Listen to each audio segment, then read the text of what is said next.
Today I want to walk you through the process of how to form your guided reading groups after you finished your Fontes and Pinnell benchmark testing. The first step usually is just to go ahead and list each kid on a sticky note or an index card and put their instructional reading level in the bottom right hand corner. And then I usually like to put any other notes that really stand out about that student. Like I put that Adrian here. He's on a J, but he had borderline comprehension. And I put that Lisbeth had a parent denial for the DLE model. I noted my retainees. I noted who was an RTI, who was GT, and where's my dyslexic right here. Sometimes that helps you to decide whether they should go up a group or down a group. And it helps you always to remember to monitor them a little bit more closely. So the next thing, I'm pretending like this is a second grade class, so the next thing I'm going to do is start looking with my second grade eyes and try to find some patterns and trends in these groups.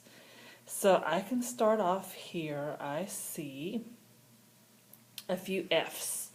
So let's see, Juan is a level F, so that's middle of the year, first grade. Alexa is an F, and she is in RTI Tier 3. Let's see, Aaliyah is an F.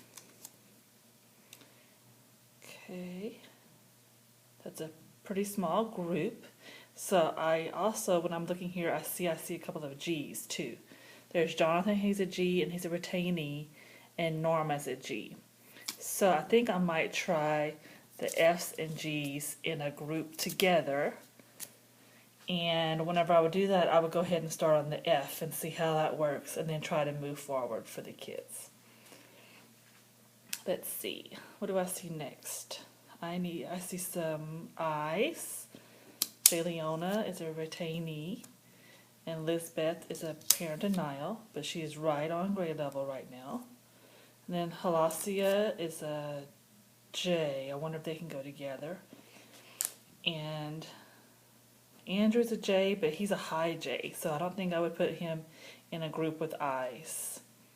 Cameron is a J. She's dyslexic, so she might read a little bit more slowly, so we can put her in there.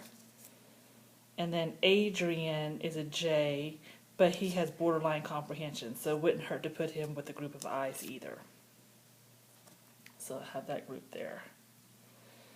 Okay, then I'm going to look through and see what I have left. I have some J's, K's, N's, and O's. So Andrew's a high J. I think he can go with the K's, with Myra and Ricky and Ivan.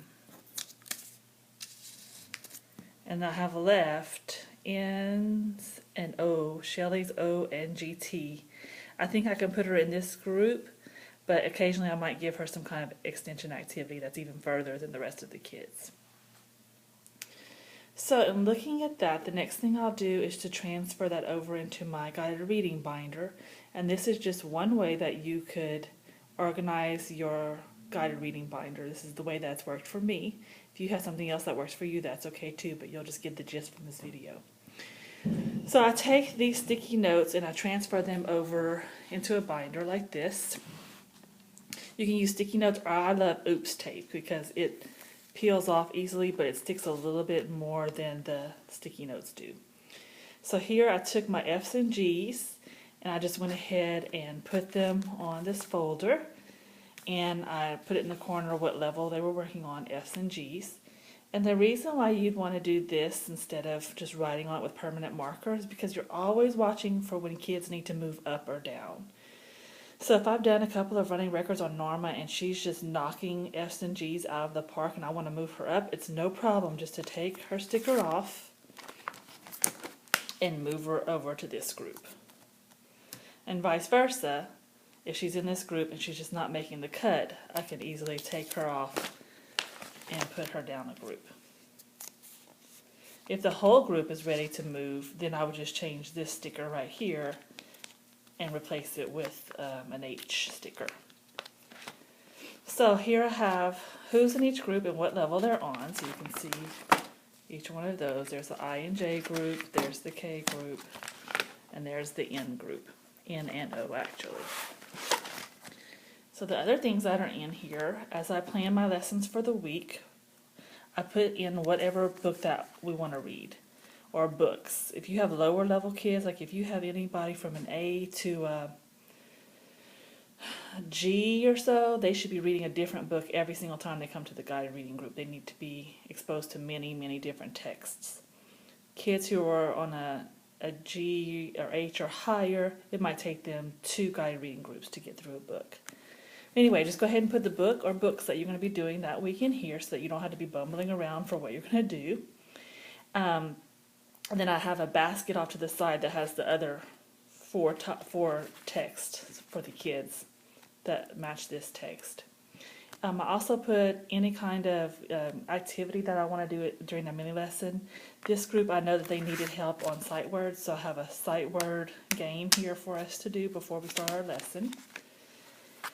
And then right here I have papers to do running records. I like to just do my running records on regular notebook paper. And so I start off by having a piece of paper in here with everybody's name on it. I have Alexa's name and Juan's name, and I should have Jonathan's and Norma's and Aaliyah's names in here.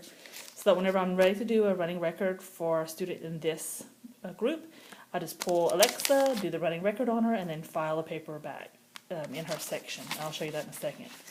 And then the next time I want to do a running record, I see who's next. I see I haven't done Juan, so let me do Juan. And then I'll pull that paper out, and then I'll see who to do next. And so I just cycle through that so that I give everybody an equal opportunity to do running records. Okay, so what do you do with your running records, and where do you keep all your data? For me, the easiest thing has been to get tabs that look like this and have students' names on each tab.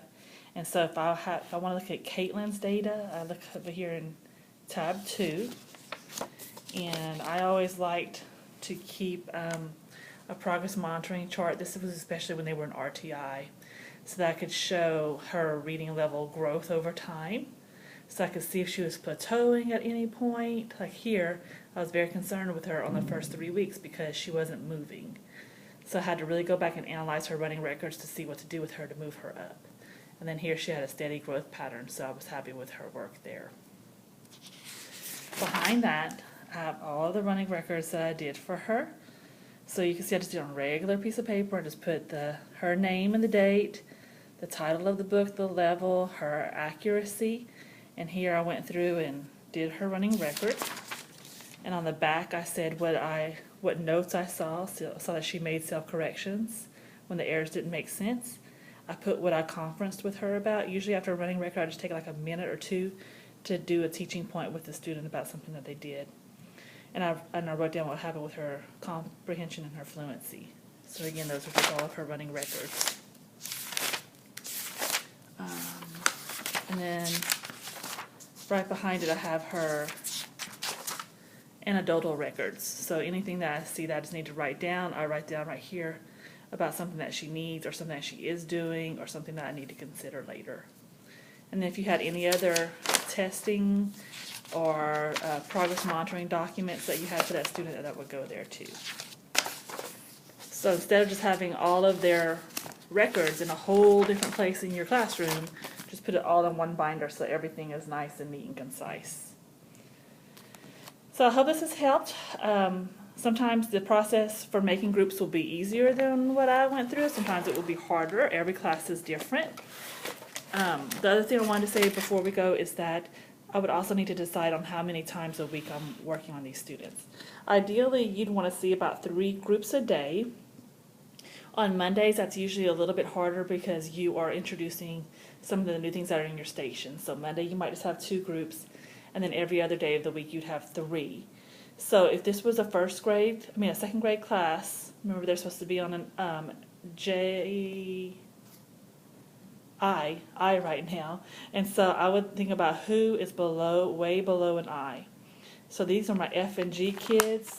I need to see them every day because they are below grade. So these are the kids I definitely see every day. I and J kids are right about they're on grade, so I can see them 3 or 4 times a week and be okay. The K kids, I can see them 2 to 3 times a week. And the end kids, I could do 1 to 2 times a week because they're already above grade, but it's still important for me to meet with them because I want to keep their growth moving in a forward direction. So just kind of try to pace it out like that. Think about who are your below grade kids, who are your very, very lowest kids. Those need to be seen every day. On grade kids would be seen about 3 times a week. Above grade kids would be seen about twice a week. Okay, call me over if you need any help getting your groups situated. Have a good day.